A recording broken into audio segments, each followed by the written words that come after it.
Hey, hi everyone, welcome to our channel Commerce Education by CA. This is Darshan Jain this side. I hope आप सब लोग अपने अपने घर पे हेल्दी फिट एंड फाइन हो। आई एम रियली सॉरी कि मैंने ये लेक्चर को अपलोड करने के लिए थोड़ा सा टाइम लगा, डिले हुआ, but due to some personal issues ये डिले हुआ है। आई एम रियली थैंकफुल कि आप सब लोग ने हमारे लेक्चर्स को इतना सपोर्ट किया है, हमारे चैनल को इतना सपोर्ट किया है। Please keep doing this. I am really thankful to you all. And अगर इन केस किसी ने अभी तक सब्सक्राइब नहीं किया है तो प्लीज़ हमारे इस चैनल को सब्सक्राइब कर दीजिए एंड बेल आइकन को प्रेस कर लो सो दैट कभी भी वीडियो अपलोड होगी तो आप लोगों को इमीडिएटली उसके बारे में नोटिफिकेशन आ जाएगा। एंड एक ही रिक्वेस्ट आप सबसे मेरी है कि आप प्लीज़ हमारे इन वीडियोस को प्लीज़ जितना हो सके उतना शेयर करिए एंड वीडियो देखने के बाद लाइक करिए, कमेंट करिए, ठीक है। डिसलाइक करना है तो डिसलाइक भी कर देना, कोई प्रॉब्लम नहीं है, बट डिसलाइक से बेटर मैं आपको बोलूँगा जो भी कमियाँ रहेगी वीडियो के अंदर या लेक्चर के अंदर, आई वुड से आप लोग कमेंट सेक्शन में वो कमियाँ मुझे बता दीजिए सो दैट मैं उस पर काम करूँगा और उसको इम्प्रूव करूँगा। Okay, sorry for taking so time.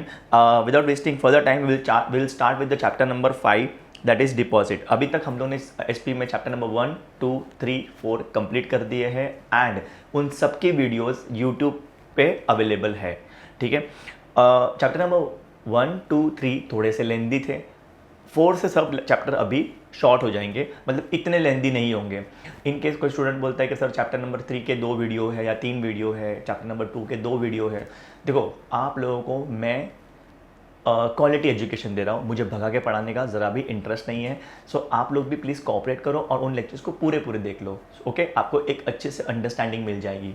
In which case without wasting further time let's start with chapter number 5। Chapter number 5 का नाम क्या है? डिपॉजिट। इस चैप्टर के अंदर हम लोग क्या क्या पढ़ने वाले हैं? सबसे पहला topic we will see is introduction का टॉपिक। इंट्रोडक्शन के बाद हम लोग देखेंगे एक्सेप्टेंस ऑफ डिपॉजिट और उसके बाद हम लोग देखेंगे terms and condition for accepting deposit और लास्ट टॉपिक रहेगा प्रोसीजर फॉर एक्सेप्टिंग डिपॉजिट, ठीक है। अभी तक मैंने कुछ पढ़ाया नहीं, मैंने आपको सिर्फ ये बताया कि हम इस चैप्टर के अंदर क्या क्या पढ़ने वाले हैं, ओके। इस चैप्टर के अंदर हम लोग ये सब पढ़ने वाले हैं। इसके बाद starting with the first part that is what? Introduction का पार्ट हम लोग स्टार्ट कर रहे हैं। प्लीज़ पे फोकस, अटेंशन ना, स्क्रीन पे ध्यान दो, okay.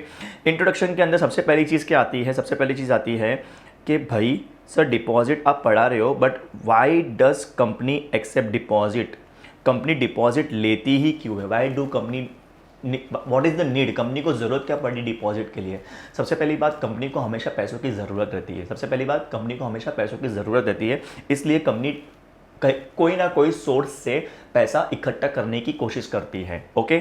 In which case sir deposit क्यों ले रही है कंपनी? क्योंकि ये शॉर्ट टर्म होता है, शॉर्ट एंड मीडियम टर्म होता है। सिर्फ शॉर्ट टर्म बोलना सही नहीं रहेगा, बट ये short term and medium term loan होता है। इसका जो टेन्योर होता है वो होता है 6 मंथ से लेके 36 मंथ्स तक, ओके। डिपॉजिट का टेन्योर जो होता है वो होता है 6 मंथ से लेके 36 मंथ्स तक, okay. In which case interest rate जो होता है, इंटरेस्ट रेट हम लोग क्या पढ़ रहे हैं कि कंपनी क्यों लेती है डिपॉजिट, तो हम लोग कंपनी के एंगल से देख रहे हैं, ओके। कंपनी के एंगल से इंटरेस्ट रेट जो होता है it is lower than the bank. मतलब अगर ये पैसा अगर कंपनी बैंक के पास जाके लोन के माध्यम से लेने जाए, कंपनी बैंक के पास जाए लोन के माध्यम से पैसा लेने को जाएगी तो उसको इंटरेस्ट रेट ज़्यादा लगेगा। वही उसके बदले में अगर कंपनी पब्लिक के पास से या मेंबर के पास से पैसा लेती है, पब्लिक के पास से या मेंबर के पास से पैसा लेती है डिपॉजिट के माध्यम से, डिपॉजिट के नाम पे, तो उनको इंटरेस्ट रेट इतना नहीं लगेगा, ठीक है। इसके बारे में मैंने चैप्टर नंबर 2 में डिटेल में डिस्कशन किया है। If you want you can see that topic. In which case less legal formality. जब एक कंपनी बैंक में लोन लेने जाएगी तो बहुत सारे लीगल फॉर्मेलिटीज़ होते हैं, बहुत सारे डॉक्यूमेंट्स, पेपर वर्क करना पड़ता है। वही in the case of deposit इतना लीगल फॉर्मेलिटी नहीं होता है, जिससे क्या होता है कंपनी का टाइम बचता है, क्योंकि लीगल फॉर्मेलिटीज़ में जनरली टाइम बहुत लगता है, आपको सबको पता ही रहेगा। In which case last point यहाँ पे क्या आता है? No dilution of control. No dilution of control का बेसिक मतलब है, सिंपल सा मतलब समझाओ, डाइल्यूशन का मतलब होता है कमी, कम होना।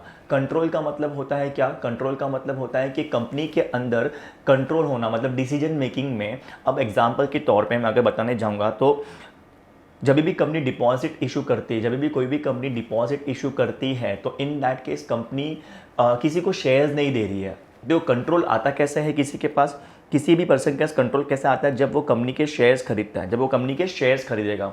तो डिपॉजिट जब कंपनी लेती है लोगों के पास से तो उनको बदले में शेयर्स नहीं दे रही है, उनको बदले में शेयर्स नहीं दे रही है। अगर शेयर्स दे नहीं रही है तो in that case that person will not become the share holder. बराबर है कि नहीं? वो जो पर्सन है जिसके पास से डिपॉजिट ले रहे हैं हम लोग, वो शेयर होल्डर नहीं बनने वाला। बराबर है? अगर शेयर होल्डर नहीं बनने वाला है मतलब जितने कंपनी में ऑलरेडी शेयर होल्डर थे वही के वही रहेंगे शेयर होल्डर, कोई नया बंदा शेयर होल्डर नहीं बन रहा है।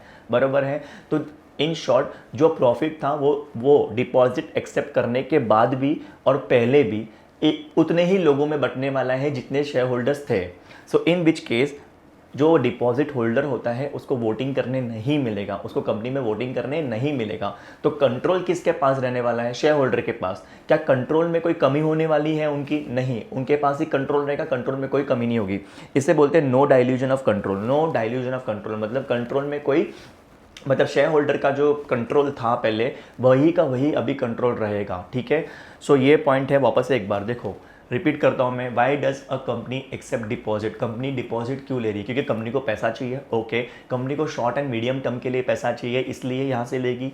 फिर इंटरेस्ट रेट जो है कंपनी को डिपॉजिट में कम लगेगा, बल्कि बैंक लोन से, अगर बैंक से लोन लेगी कंपनी तो उनको इंटरेस्ट रेट ज़्यादा लगेगा। बट अगर डिपॉजिटर के पास से ले रही है, कोई पर्सन के पास से ले रही है, उसमें इंटरेस्ट रेट कम लगेगा, लीगल फॉर्मेलिटीज़ कम है।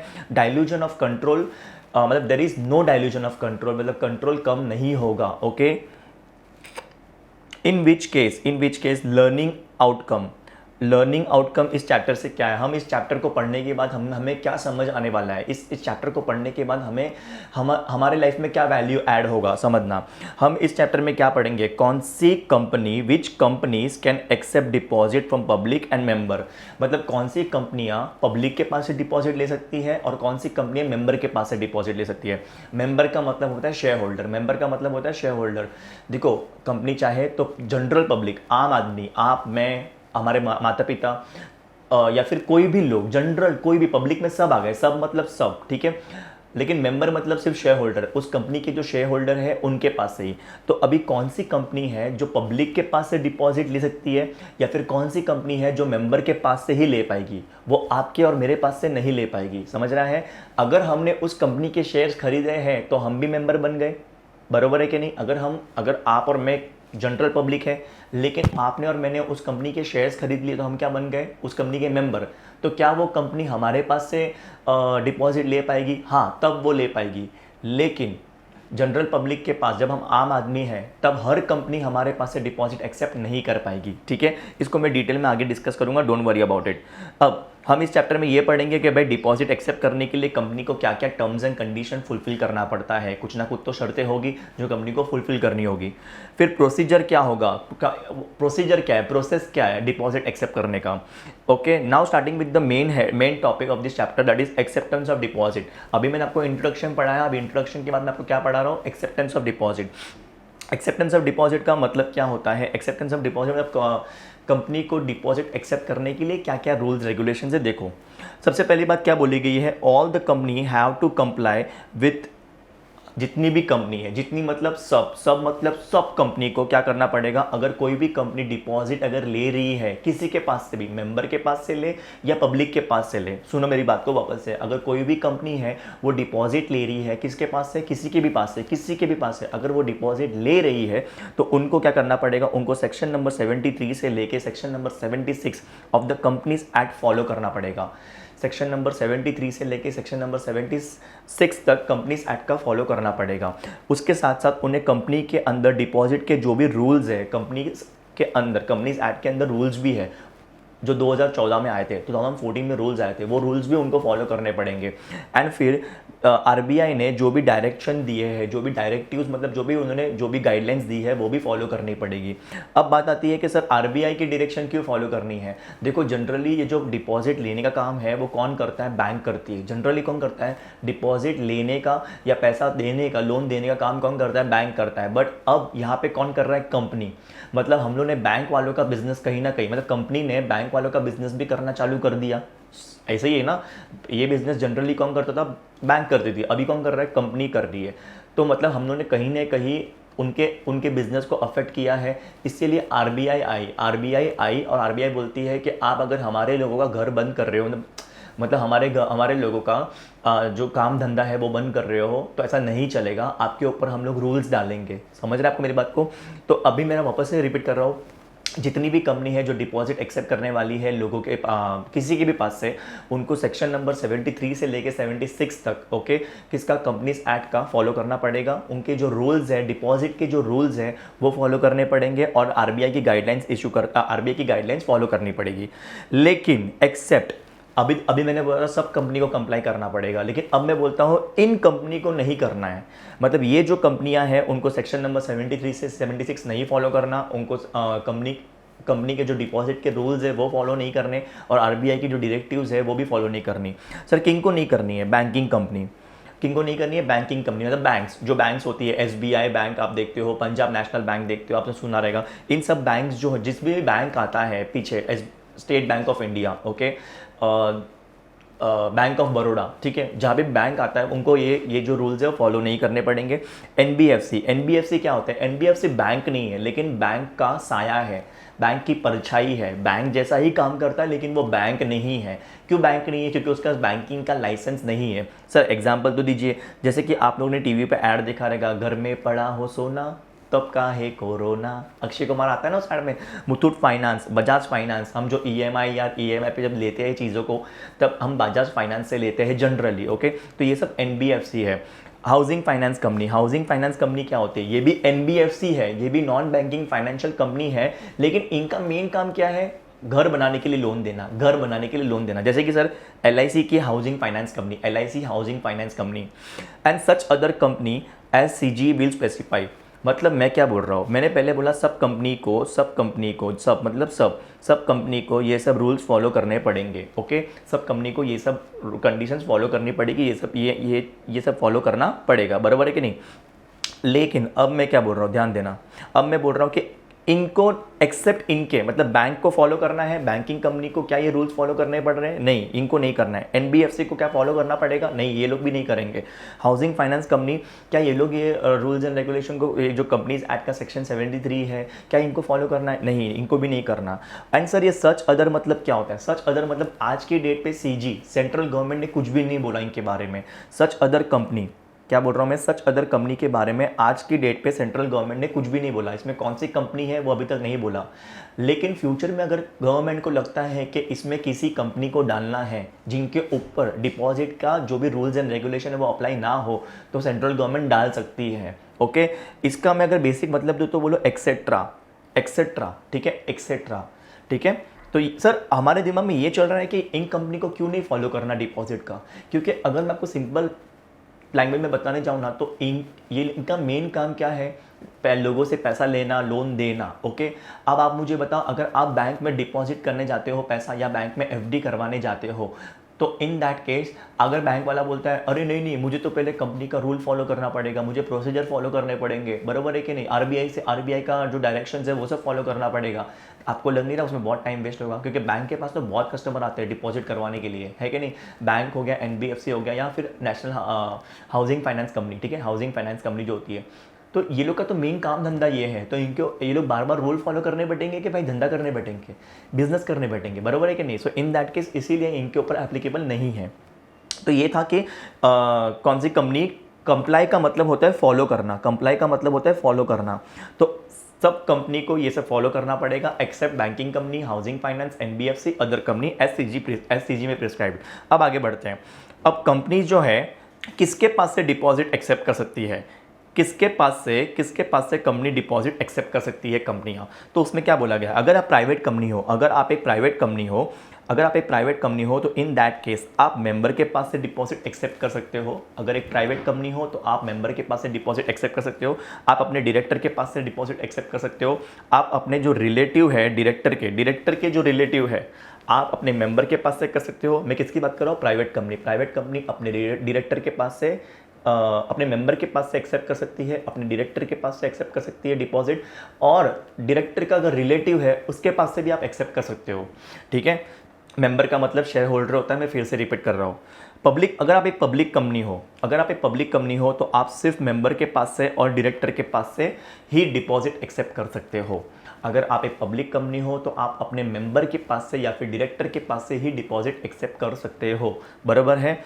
लेकिन अब एक यहाँ पे नया प्रकार का कंपनी लाया गया, लेकिन यहाँ पे एक नया प्रकार का कंपनी लाया, eligible public company. Eligible public company क्या होती है? एलिजिबल पब्लिक कंपनी का मतलब होता है, ये तो होती है एक पब्लिक कंपनी ही होती है, ये एक पब्लिक कंपनी ही होती है। इसका मतलब क्या होता है मैं आपको बताता हूँ, रुक जाइए। अब मैं क्या बता रहा हूँ, प्राइवेट कंपनी किसके पास से एक्सेप्ट करेगी? Member, director and relative of director. लेकिन पब्लिक कंपनी किसके पास से करेगी? पब्लिक कंपनी करेगी अपने मेंबर और डायरेक्टर के पास से, ठीक है। अब एलिजिबल पब्लिक कंपनी जो है वो मेंबर से भी करेगी एंड पब्लिक से भी कर सकती है। पब्लिक माने जनरल पब्लिक, कोई भी एलिजिबल पब्लिक कंपनी जो है वो अपने मेंबर के पास से भी डिपॉजिट एक्सेप्ट कर सकती है, और क्या बोला मैंने आपको, जनरल पब्लिक के पास से भी। लेकिन सर हमारे दिमाग में सवाल आता है कि ये पब्लिक कंपनी क्या, ये जो एलिजिबल पब्लिक कंपनी है ये क्या होता है? ये एक पब्लिक कंपनी है, ये एक क्या है? Public company. लेकिन ये ऐसी छोटी मोटी पब्लिक कंपनी नहीं है, ये ऐसी छोटी मोटी पब्लिक कंपनी नहीं है, ये वो पब्लिक कंपनी है जिसका नेट वर्थ कितना है? मिनिमम 100 करोड़। जिसका नेट वर्थ कितना है? मिनिमम 100 करोड़। और जिसकी टर्नओवर जो है मिनिमम कितनी है? 500 करोड़। जिसकी टर्नओवर जो है वो कितनी है? मिनिमम 500 करोड़। अब दोनों में से एक कंडीशन आपको फुलफिल करनी पड़ेगी, बीच में और डाला है, और, ठीक है, और मतलब इंग्लिश वाला और है ये, ओके। एक ऐसी पब्लिक कंपनी जिसका नेट वर्थ कितना है? मिनिमम 100 करोड़, कम से कम 100 करोड़, ओके। या फिर एक ऐसी पब्लिक कंपनी जिसका टर्नओवर कितना है? मिनिमम 500 करोड़ टर्नओवर है। अब आप मेरी बात को समझने की कोशिश करना, मैं क्या बोल रहा हूँ। सर ये नेटवर्थ का मतलब क्या होता है? नेटवर्थ का मैं आपको सिंपल सा मतलब बताऊँ, उस कंपनी की, sorry to use this word, उस कंपनी की औकात, उस कंपनी का नेट औकात। मतलब देखो मैं अगर बताऊँ नेटवर्थ मतलब वो पैसे ले रही है लोगों से, बराबर है कि नहीं? तो हम लोग उसकी औकात तो देखेंगे कि नहीं देखेंगे? अगर लोगों से पैसे ले रही है तो नेटवर्थ को जब हमको समझना होता है तो हमें क्या देखना पड़ता है? ध्यान देना।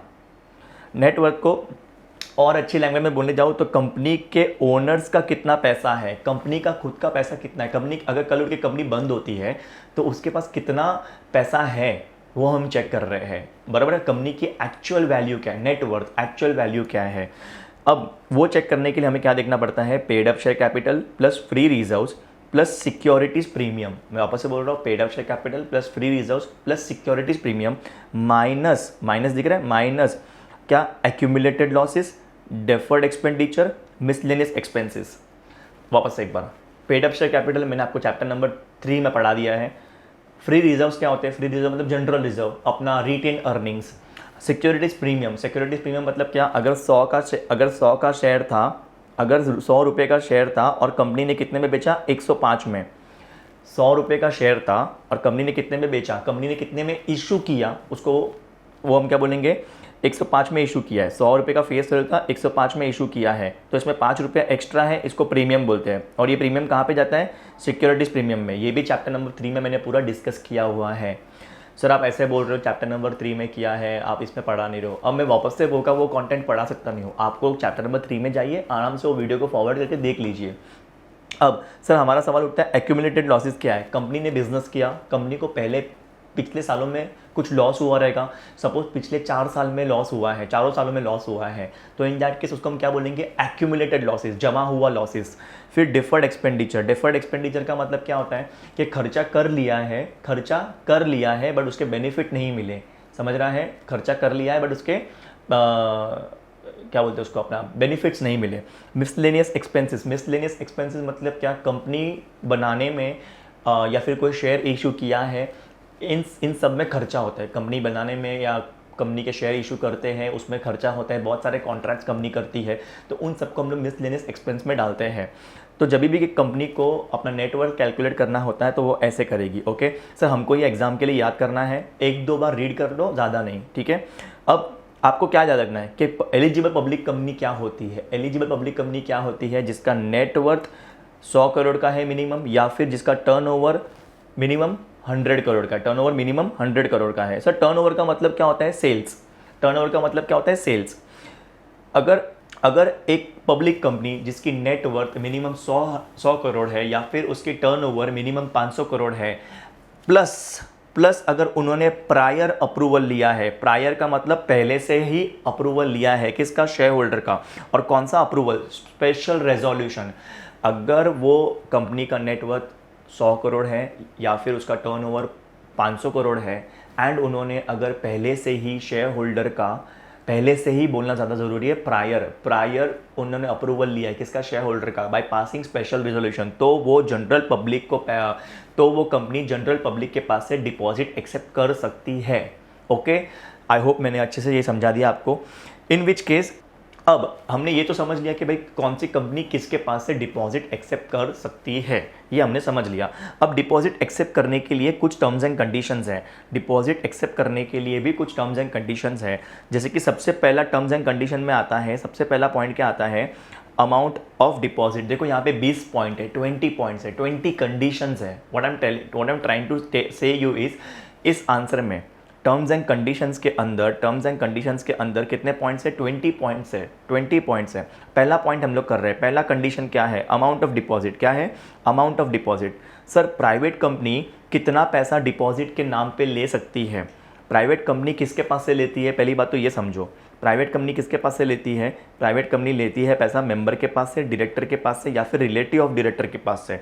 सर कितना पैसा ले सकती है डिपॉजिट के नाम पे, प्राइवेट कंपनी कितना पैसा ले सकती है डिपॉजिट के नाम पे, तो private company maximum 100% of paid up share capital plus reserve, मतलब एक कंपनी का जितना भी पेड अप शेयर कैपिटल रहेगा एंड फ्री रिजर्व रहेगा उनको जोड़ देंगे और उसका अपन 100% मारेंगे। फॉर एग्जांपल 50 + 70 कितना होता है, 120, इसका 100%, इसका 100% माने कि कितना होता है 120, तो 120 रुपीज़ का deposit company accept, private company accept कर सकती है। Okay, 100% of paid up share capital plus free reserves. Sir लेकिन कुछ प्राइवेट कंपनी को क्या हुआ है, सरकार ने परमिशन दी है कि आप 100% से ज़्यादा भी ले सकते हो, मतलब आप 120 रुपीज़ से ज़्यादा भी ले सकते हो डिपॉजिट के तौर पर। ये मैं एग्जाम्पल दे रहा हूँ, आप इसको 120 रुपीज़ मत समझ के चलना, रियल लाइफ में कंपनियां जो है वो करोड़ों में पैसा लेती है। ओके, तो क्या बोला है, सर्टन प्राइवेट कंपनी को क्या किया है, गवर्नमेंट ने अलाउ किया है कि वो 100% of paid up share capital plus free reserve से ज़्यादा ले सकती है। ठीक है, अब वो कौन सी कंपनी है ये आपके सिलेबस का पार्ट नहीं है, आपको दिमाग में क्या रखना है कि प्राइवेट कंपनी जो है वो कितना पैसा एक्सेप्ट कर सकती है डिपॉजिट के नाम पे, 100% of paid up share capital plus free reserve. फिर पब्लिक कंपनी किसके पास से डिपॉजिट एक्सेप्ट करती है, पब्लिक कंपनी जो है वो मेंबर के पास से डिपॉजिट एक्सेप्ट करती है और डायरेक्टर के पास से। सर कितना डिपॉजिट एक्सेप्ट कर सकती है एक public company, normal public company की बात कर रहा हूँ, एलिजिबल पब्लिक कंपनी की बात कर ही नहीं रहा हूँ मैं, ध्यान देना। यहाँ पे मैं क्या बोल रहा हूँ, एक पब्लिक कंपनी जो है वो कितना पैसा एक्सेप्ट कर सकती है अपने मेंबर के पास से या डायरेक्टर के पास से, तो क्या बोला गया है, यहाँ पे बोला है 25% of paid up share capital plus free reserves. मतलब एक पब्लिक कंपनी जो है, आप मेरी बात ध्यान से सुनना, वो कितना पैसा ले पाएगी लोगों के पास से, कौन से लोगों के पास से, मेंबर या डायरेक्टर के पास से, डिपॉजिट के नाम पे 25% of paid up share capital plus free reserves, बराबर है। लेकिन ये 25% of paid up share capital plus free reserves जो बोला है वो टोटल डिपॉजिट है। ये क्या है, टोटल डिपॉजिट है। एक सेकेंड ना, टोटल डिपॉजिट का मतलब क्या होता है यहाँ पे कि इसके अंदर एग्जिस्टिंग भी आ गया, फ्रेश डिपॉजिट भी आ गया। मतलब अगर कंपनी ने पहले भी कुछ डिपॉजिट के नाम पे लेके रखा है वो भी, और जो नया कंपनी लेना चाहती है वो भी, दोनों मिला के 25% ही होगा। आपको एग्जाम्पल से ज़्यादा बेहतर समझेगा। Paid up share capital plus free reserve company का कितना है, एग्जांपल के तौर पे 200 करोड़ है, कितना है 200 करोड़ है, उसमें से 25% अगर निकालने जाएंगे, 25% ऑफ 200 करोड़ तो कितना आता है 50 करोड़। मतलब कंपनी टोटल डिपॉजिट कितना ले सकती है, 50 करोड़, बराबर है। लेकिन कंपनी ने ऑलरेडी लेके रखा है डिपॉजिट कितना, 40 करोड़ का। कंपनी ने पहले लिया था कभी डिपॉजिट के नाम पे, कितना लिया था 40 करोड़। तो अब कितना ले पाएगी, अब फ्रेश डिपॉजिट कंपनी कितना ले पाएगी, 10 करोड़, उससे ज़्यादा नहीं। वापस से एक बार, पब्लिक कंपनी जो है वो कितना डिपॉजिट एक्सेप्ट करेगी, 25% of paid up share capital plus free reserve. लेकिन ये जो 25% रहेगा ये टोटल डिपॉजिट रहेगा, इसके अंदर फ्रेश और न्यू डिपॉजिट दोनों मिला के 25% की बात चल रही है। लेकिन पब्लिक कंपनी किसके पास से लेगी, मेंबर के पास से और डायरेक्टर के पास से। अब हम जाएंगे अगले कंपनी के ऊपर, that is what, eligible public company. Eligible public company कितना ले पाएगी, एलिजिबल पब्लिक कंपनी कितना पैसा ले पाएगी। सबसे पहले वो किसके पास से लेती है, मेंबर के पास से। मेंबर के पास से कितना ले पाएगी, एग्जिस्टिंग प्लस फ्रेश डिपॉजिट। अभी आपको ये समझ गया है, एग्जिस्टिंग प्लस फ्रेश डिपॉजिट कितना ले पाएगी, मैक्सिमम 10%। मैक्सिमम कितना, 10%। अगर हैंडराइटिंग दिख नहीं रहा है तो प्लीज़ टेक्स्ट बुक अपने बाजू में रखो, आपको बेटर वे में समझेगा। मेंबर के पास से कितना ले पाएगी वो? Maximum 10% of paid up share capital plus free reserve, लेकिन ये भी जो अमाउंट रहेगा वो टोटल डिपॉजिट रहेगा, एग्जिस्टिंग प्लस फ्रेश। पब्लिक के पास से, एलिजिबल पब्लिक कंपनी क्या पब्लिक के पास से ले पाएगी? यस, क्योंकि वो अपने लिमिट देख लिया है, बराबर है कि नहीं। अब पब्लिक के पास से ले पाएगी तो कितना ले पाएगी? तो बोला गया है कि एग्जिस्टिंग प्लस फ्रेश डिपॉजिट दोनों मिला के कितना होएगा? 25% of paid up share capital plus free reserves. अगर एक एलिजिबल पब्लिक कंपनी है और वो अगर अपने मेंबर के पास से लेना चाहेगी तो कितना ले पाएगी?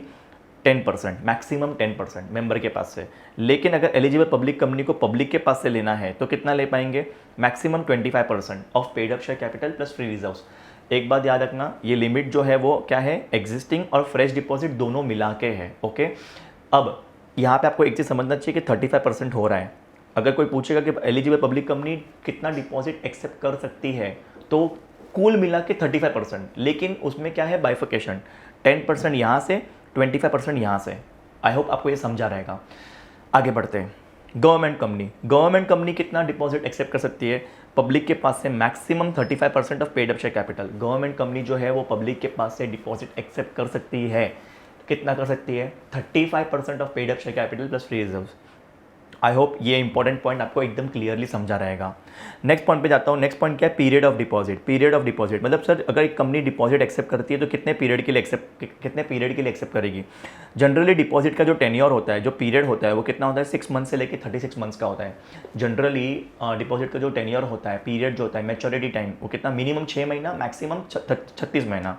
कोई भी कंपनी 6 महीने से कम या 36 महीने से ज़्यादा, कोई भी कंपनी 6 महीने से कम या फिर 36 महीने से ज़्यादा का डिपॉजिट एक्सेप्ट नहीं कर सकती। मतलब मिनिमम 6 महीना होना चाहिए और मैक्सिमम 36 महीना डिपॉजिट एक्सेप्ट नहीं कर सकती। 6 महीने से कम, 36 महीने से ज़्यादा का डिपॉजिट कोई भी कंपनी एक्सेप्ट नहीं कर सकती है। लेकिन सर्टन केस में क्या बोला है? डिपॉजिट जो है वो 6 महीने से कम का हो सकता है, चलेगा। कोई केसेस में 6 महीने से कम का डिपॉजिट एक्सेप्ट करने के लिए अलाउ किया है, लेकिन मिनिमम कितना होना चाहिए? 3 महीना। मिनिमम 3 महीने का तो डिपॉजिट होना ही चाहिए। मैंने पहले बोला कि जनरली कितना होता है? 6 महीना, मैक्सिमम 36 महीना। फिर मैंने बोला कि 6 महीने से कम का या 36 महीने से ज़्यादा का डिपॉजिट लेना अलाउड नहीं है। अब मैं बोल रहा हूँ कि कोई केसेस में 6 महीने से कम का भी डिपॉजिट कंपनी एक्सेप्ट कर सकती है, लेकिन मिनिमम कितना होना चाहिए? 3 महीना। एंड एक और कंडीशन फुलफिल करनी पड़ेगी, maximum 10% of paid up share capital plus free reserve.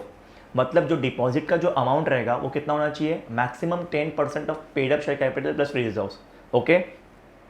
मतलब मैं एक कंपनी हूँ, क्या मैं 6 महीने से मेरे को मिनिमम पीरियड क्या होगा? 6 महीने से 36 महीना, ये तो पीरियड है। 6 महीना 36 मैक्सिमम। 6 महीने से कम अगर मुझे डिपॉजिट एक्सेप्ट करना है तो मिनिमम कितना? 3 महीने का तो एक्सेप्ट करना ही पड़ेगा, बराबर है। एंड जो डिपॉजिट का जो अमाउंट रहेगा वो कितना रहेगा? 10% of paid up share capital plus free reserves. अब इन सर्टन केसेस डिपॉजिटर ने अगर रिक्वेस्ट किया है कि मुझे पैसा चाहिए, जल्दी पैसा चाहिए, अगर डिपॉजिटर रिक्वेस्ट करता है कि मुझे अर्जेंट पैसा चाहिए, तो क्या उनको रीपे कर सकते हैं? Yes, you can repay them before maturity. Certain cases बोला है, हमेशा नहीं, सर्टन केसेस में अलाउ करते हैं, रीपे कर देते हैं। मतलब अगर किसी बंदे ने 15 महीने का डिपॉजिट किया और वो आके 8 महीने बाद बोलता है नहीं मुझे अर्जेंट पैसे का ज़रूरत है, आप मुझे पैसा दो, तो मैं उसको दे दूंगा। कोई केसेस में दे सकते हैं। लास्ट पॉइंट क्या बोलते हैं? क्या कंपनी डिपॉजिट को रिन्यू कर सकती है? मतलब किसी पर्सन ने मेरे पास 15 महीने का डिपॉजिट किया और एंड में 15 महीने खत्म होने के बाद में मैं उस पर्सन को बोलता हूं कि आप अपना जो डिपॉजिट का पैसा है क्या आप रिन्यू करना चाहोगे? मतलब क्या आप और एक 15 महीने के लिए या 10 महीने के लिए वापस से हमारे पास डिपॉजिट करना चाहोगे? रिन्यूअल का ऑप्शन भी होता है। Can a company renew deposit with the same terms and condition? Company चाहे तो वो सेम टर्म्स एंड कंडीशन पे रिन्यू कर सकती है, बट उसको हम लोग क्या मानेंगे? Fresh deposit. क्या मानेंगे उसको? हम फ्रेश डिपॉजिट मानेंगे, ओके। सो नेक्स्ट पॉइंट क्या है अपना? No demand deposit. No demand deposit का मतलब क्या होता है? कोई भी कंपनी किसी भी पर्सन के पास से ऐसा डिपॉजिट एक्सेप्ट नहीं कर सकती जो पेएबल ऑन डिमांड हो। कोई भी कंपनी किसी भी पर्सन के पास से एक ऐसा डिपॉजिट एक्सेप्ट नहीं कर सकती जो पेएबल ऑन डिमांड हो। पेएबल ऑन डिमांड मतलब क्या? अगर कोई पर्सन आके बोलता है कि मैं तुम्हारे कंपनी में डिपॉजिट करूंगा, लेकिन मुझे मेरा पैसा जब चाहिए तब, जब मैं मांगूंगा तब आपको देना पड़ेगा, जब वो पर्सन बोलता है कि जब भी मैं पैसा मांगूंगा आपको पैसा मुझे देना पड़ेगा, मतलब पेएबल ऑन डिमांड, ऐसा डिपॉजिट कोई भी कंपनी एक्सेप्ट नहीं कर सकती है, कोई भी कंपनी एक्सेप्ट नहीं कर सकती। जहाँ पे भी मैंने इक्वल टू नॉट मारा है मतलब नॉट, इक्वल टू और कैंसिल किया मतलब not accepted. Okay, company cannot accept. Okay, आगे बढ़ते हैं। नेक्स्ट पॉइंट क्या है, सिक्योर्ड और अनसिक्योर्ड डिपॉजिट, सिक्योर्ड या फिर अनसिक्योर्ड डिपॉजिट। कंपनी चाहे तो वो सिक्योर्ड डिपॉजिट या फिर अनसिक्योर्ड डिपॉजिट एक्सेप्ट कर सकती है। कंपनी चाहे तो सिक्योर्ड भी एक्सेप्ट कर सकती है और अनसिक्योर्ड भी एक्सेप्ट कर सकती है, but it should be mention in the circular या फिर advertisement. It should be mention in to the circular या फिर एडवर्टाइजमेंट। एक सेकेंड ना गाइस, हाँ, it should be mention in to the circular या फिर एडवर्टाइजमेंट। जो भी सर्कुलर रहेगा या भी एडवर्टाइजमेंट रहेगा उसमें वो मेंशन करना पड़ेगा उस कंपनी को। कंपनी हैज़ टू मेंशन अपने सर्कुलर या फिर एडवर्टाइजमेंट में कि हम लोगों ने कौन सा डिपॉजिट एक्सेप्ट किया है। कंपनी ने अगर सिक्योर डिपॉजिट एक्सेप्ट किया है तो कंपनी को क्या करना पड़ेगा, company has to create a charge on the tangible asset within 30 days. मतलब सर सबसे पहले तो सिक्योर डिपॉजिट क्या होता है? सिक्योर डिपॉजिट का मतलब होता है कि कंपनी ने अगर लोगों से पैसा लिया है और बोला है कि सिक्योर्ड है, ये जो पैसा है वो सिक्योर्ड है, मतलब कंपनी को सिक्योरिटी देनी पड़ेगी। वो भी किस पे? अपने टेंजिबल असेट के ऊपर। कंपनी के टेंजिबल मतलब जैसे कि प्लांट एंड मशीनरी हो गया, अपना फर्नीचर है, लैंड एंड बिल्डिंग वगैरह, वो सब उन पे सिक्योरिटी देती है। अगर कंपनी सिक्योर डिपॉजिट एक्सेप्ट कर रही है तो कंपनी को सिक्योरिटी देना पड़ेगा, वो भी किस पे? टेंजिबल असेट के ऊपर देना पड़ेगा, और वो भी कितने दिन के अंदर? विद इन 30 डेज, 30 दिन के अंदर। तो ये था सिक्योर्ड अनसिक्योर्ड डिपॉजिट का point. Next point is application form. Company जो है वो क्या करेगी, एप्लीकेशन फॉर्म देगी। किसको? एप्लीकेंट को। ओके, एप्लीकेंट को। और उस फॉर्म के अंदर एक डिक्लेरेशन देना पड़ेगा। जो भी एप्लीकेंट है जिसको कंपनी में डिपॉजिट करना है वो पर्सन क्या करेगा, एप्लीकेशन फॉर्म के साथ एक डिक्लेरेशन देगा कि मैं जो ये पैसा डिपॉजिट कर रहा हूँ कंपनी के अंदर, डिपॉजिट कर रहा हूँ वो मैंने किसी और से बोरो नहीं किया है। जो भी अमाउंट मैं कंपनी में डिपॉजिट कर रहा हूँ मैंने किसी और से बोरो नहीं किया है। Next is joint name. मतलब कोई भी पर्सन अगर चाहे तो डिपॉजिट, कंपनी में अगर डिपॉजिट करता है तो वो जॉइंट नेम में भी डिपॉजिट कर सकता है। मतलब कोई भी पर्सन कंपनी के अंदर डिपॉजिट करता है तो वो जॉइंट नेम में भी डिपॉजिट कर सकता है। लेकिन मैक्सिमम कितने नाम होंगे? 3। मैक्सिमम 3 नाम का डिपॉजिट हो सकता है। मतलब अगर मैं किसी कंपनी में डिपॉजिट करता हूँ तो मैं मेरा नाम, आशीष सर का नाम एंड पिंटू सर का नाम, तीनों का नाम दे सकता हूँ, बट 3 से ज़्यादा नहीं। इन विच केस नॉमिनेशन का पॉइंट क्या आता है? नेक्स्ट पॉइंट अपना कि हर डिपॉजिट को अधिकार है कि वो क्या करे, किसी ना किसी पर्सन को नॉमिनेट करे एज अ नॉमिनी। किसी ना किसी पर्सन को, कोई भी एक पर्सन को नॉमिनेट करे एज अ नॉमिनी। क्योंकि कल उठ के अगर कुछ हो जाता है, अगर सपोज मैंने किसी कंपनी के अंदर डिपॉजिट किया पैसा, तो अगर कल उठ के मुझे कुछ हो गया, अगर मैं चले गए तो इन दैट केस वो पैसा किसको मिलना चाहिए? तो उसको मेरे को उस पर्सन को नॉमिनी के तौर पे नॉमिनेट करना चाहिए, ठीक है, in the event of death. Next point क्या आता है? Next point is very important, इसको आप 5 स्टार मार्क कर देना, ये बहुत इंपॉर्टेंट पॉइंट है। सर्कुलर और एडवर्टाइजमेंट। अब ध्यान देना, सर्कुलर और एडवर्टाइजमेंट के अंदर पहला पॉइंट क्या बोलता है कि जब भी कंपनी पब्लिक के पास से या मेंबर के पास से डिपॉजिट इनवाइट करती है, जब भी कंपनी क्या करती है, डिपॉजिट इनवाइट कर रही है कि आओ हमारे पास डिपॉजिट करो पैसा, तो इन दैट केस अगर वो कंपनी मेंबर के पास से, अगर वो कंपनी मेंबर के पास से पैसा ले रही है, डिपॉजिट ले रही है, तो वो सर्कुलर इशू करेगी। अगर वो पब्लिक के पास से ले रही है डिपॉजिट तो वो एडवर्टाइजमेंट इशू करेगी। नेक्स्ट पॉइंट क्या आता है कि उस एडवर्टाइजमेंट में या सर्कुलर में क्या क्या होना चाहिए, व्हाट इज द कंटेंट, क्या कंटेंट रहेगा उस एडवर्टाइजमेंट या सर्कुलर में, उसमें हमें क्या क्या लिखना पड़ेगा। तो कंपनी को अपने फाइनेंशियल पोजीशन के बारे में एक स्टेटमेंट देना पड़ेगा। कंपनी को एडवर्टाइजमेंट के अंदर या सर्कुलर के अंदर अपने फाइनेंशियल पोजीशन के बारे में स्टेटमेंट देना पड़ेगा। फाइनेंशियल पोजीशन का मतलब क्या होता है कि कंपनी का जो बैलेंस शीट है वो बेसिकली। नेक्स्ट इज क्या, कंपनी फ्रेश डिपॉजिट में से कितना, मतलब अगर कंपनी डिपॉजिट एक्सेप्ट कर रही है लोगों से, बरोबर है, तो नया डिपॉजिट ही रहेगा, क्योंकि अगर एक्सेप्ट कर रही है तो वो नया रहेगा। पहले लिया हुआ तो पहले लिया है ना। तो अगर कंपनी अगर डिपॉजिट एक्सेप्ट कर रही है तो उसमें से कितना सिक्योर्ड है, कितना अनसिक्योर्ड है, ये भी आपको एडवर्टाइजमेंट में बताना पड़ेगा कि हम जो डिपॉजिट एक्सेप्ट कर रहे हैं उसमें से कितने अमाउंट का सिक्योर डिपॉजिट है और कितना अनसिक्योर्ड डिपॉजिट है। कंपनी को क्रेडिट रेटिंग जो होती है वो लेनी पड़ेगी किसके पास से? क्रेडिट रेटिंग एजेंसी के पास से। कंपनी को क्रेडिट रेटिंग लेनी पड़ेगी कहाँ से? क्रेडिट रेटिंग एजेंसी के पास से। और ये क्रेडिट रेटिंग कहाँ पर डालनी पड़ेगी उनको? अपने एडवर्टाइजमेंट में या फिर अपने सर्कुलर में। अब ये जो पॉइंट है, it is only applicable to eligible public company. ये किसको एप्लीकेबल है? एलिजिबल पब्लिक कंपनी को। मतलब एक एलिजिबल पब्लिक कंपनी को जब भी वो ये करती है, डिपॉजिट लेने वाली है, तो उसको एडवर्टाइजमेंट करना पड़ेगा। ओके, एडवर्टाइजमेंट करना पड़ेगा, तो उस एडवर्टाइजमेंट के अंदर उनको अपने क्रेडिट रेटिंग लिखनी पड़ेगी। नेक्स्ट पॉइंट है डिटेल्स ऑफ द स्कीम। मतलब आप जो डिपॉजिट ले रहे हो पब्लिक के पास से, उसका पूरा डिटेल आपको एडवर्टाइजमेंट में देना पड़ेगा। आप जो डिपॉजिट ले रहे हो पब्लिक के पास से, उसका पूरा डिटेल आपको देना पड़ेगा। किसके अंदर? एडवर्टाइजमेंट के अंदर या सर्कुलर के अंदर, as the case may be. Next is name of the deposit trustee. जो भी आपने जिस भी पर्सन को आपने डिपॉजिट ट्रस्टी के पोजीशन पे अपॉइंट किया है, उसका नाम आपको एडवर्टाइजमेंट में या फिर सर्कुलर में देना पड़ेगा। अगर आपने किसी के पास से डिपॉजिट लिया हुआ है, आपने किसी के पास से डिपॉजिट लिया हुआ है पहले, एंड उनका अगर अमाउंट ड्यू है, मतलब आपने उनको पे नहीं किया है अभी तक, तो वो भी आपको बताना पड़ेगा। कहाँ पे? आपके सर्कुलर के अंदर। अमाउंट ड्यू अगर आपने प्रीवियसली किसी के पास से डिपॉजिट लिए हैं, तो इन दैट केस आपको वो अपने सर्कुलर या फिर एडवर्टाइजमेंट बताना पड़ेगा। देखो पहला पॉइंट, देखो हम लोग कहाँ पे थे?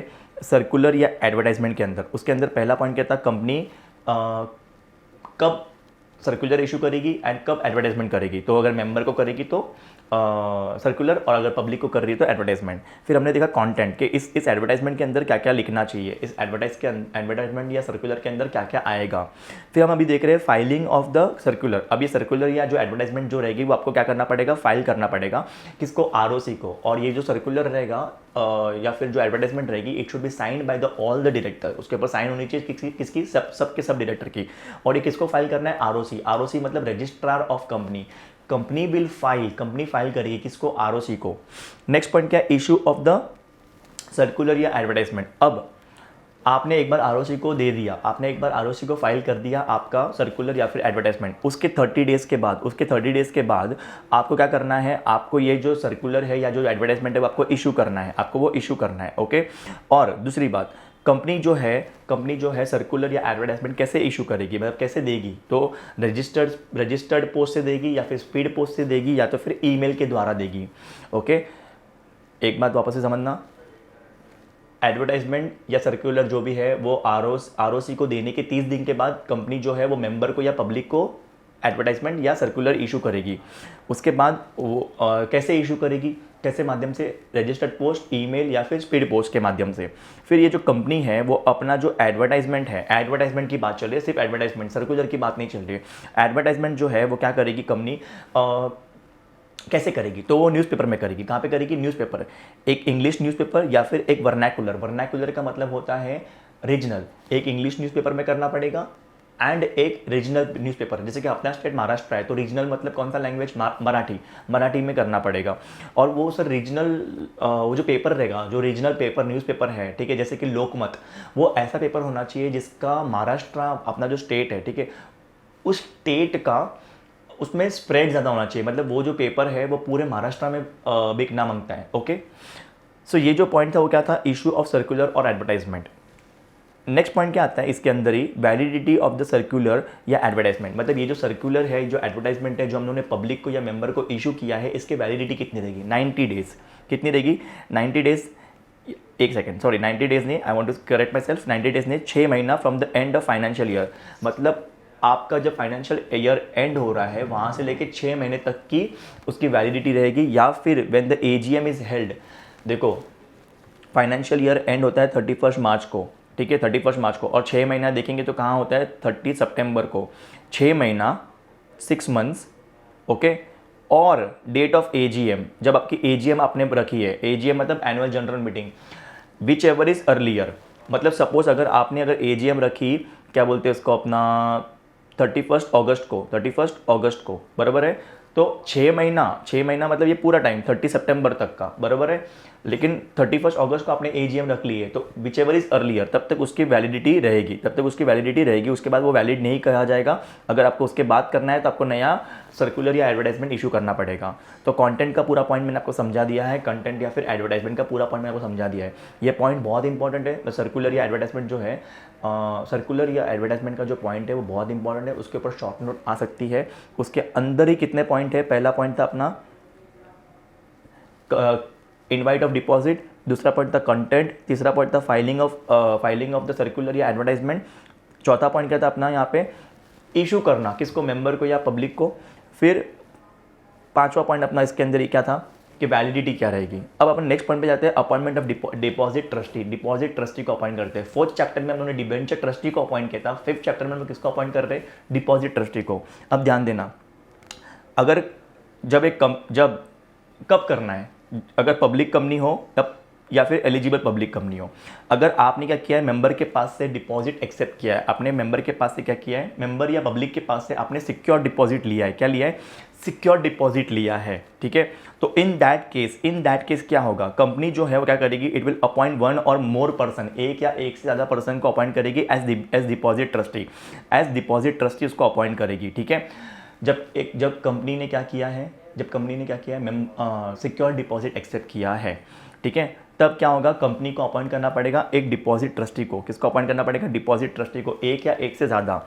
अब ये डिपॉजिट ट्रस्टी के साथ कंपनियां करती है, कंपनी एक कॉन्ट्रैक्ट साइन करती है जिसको हम लोग ट्रस्ट डीड बोलते हैं। क्या बोलते हैं, ट्रस्ट डीड, ओके। इस कॉन्ट्रैक्ट के अंदर क्या होता है, इस कॉन्ट्रैक्ट के अंदर कुछ टर्म्स एंड कंडीशंस होते हैं जो कंपनी और डिपॉजिट ट्रस्टी के बीच में बोलते तय होते हैं, ठीक है। अब ये डिपॉजिट ट्रस्टी करता क्या है, ये प्रोटेक्ट करता है इंटरेस्ट ऑफ द डिपॉजिटर का इंटरेस्ट प्रोटेक्ट करता है। मतलब अगर कंपनी ने कल उठ के कुछ भी घोटाला किया है, कुछ भी किया, तो डिपॉजिट ट्रस्टी आएगा किसके रक्षा करने के लिए, डिपॉजिटर के रक्षा करने के लिए डिपॉजिट ट्रस्टी आएगा, ठीक है। डिपॉजिट ट्रस्टी क्या करेगा, डिपॉजिट ट्रस्टी मतलब जब भी कंपनी ने कुछ भी गलत काम किया तो डिपॉजिट ट्रस्टी क्या करेगा, मीटिंग कर सकता है, मीटिंग बुलाएगा। किसकी मीटिंग बुलाएगा, मतलब मीटिंग बुलाएगा किसके लिए, खुद से मीटिंग नहीं बुलाएगा, मतलब खुद से अगर उसको लग रहा है कि कंपनी कुछ गलत कर रही है तो इन दैट केस वो खुद से भी मीटिंग बुला सकता है, उसने खुद से भी मीटिंग बुला सकता है। या फिर जब अगर 1/10 ऑफ द डिपॉजिटर, मतलब कंपनी में जितने भी डिपॉजिटर है, सपोज अगर 400 डिपॉजिटर है